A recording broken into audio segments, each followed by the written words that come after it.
Momen seseorang beri makan pria kelaparan di Binjai, tak mampu tahan air mata. Seorang warganet membagikan kisahnya ketika membantu seorang pria di suatu warung makan. Diketahui, video tersebut pertama kali diunggah dalam akun TikTok @kikirfandii, pada Jumat tanggal 23 Agustus tahun 2024.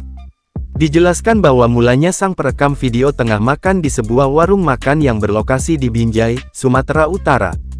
Tiba-tiba, datang seorang pria berbaju putih dengan maksud untuk menumpang duduk di warung tersebut.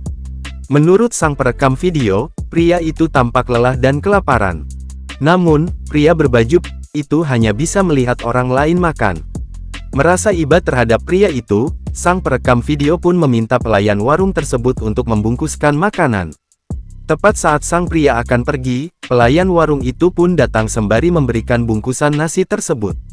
Pelayan itu juga turut memberitahu bahwa makanan tersebut dibelikan oleh sang perekam video.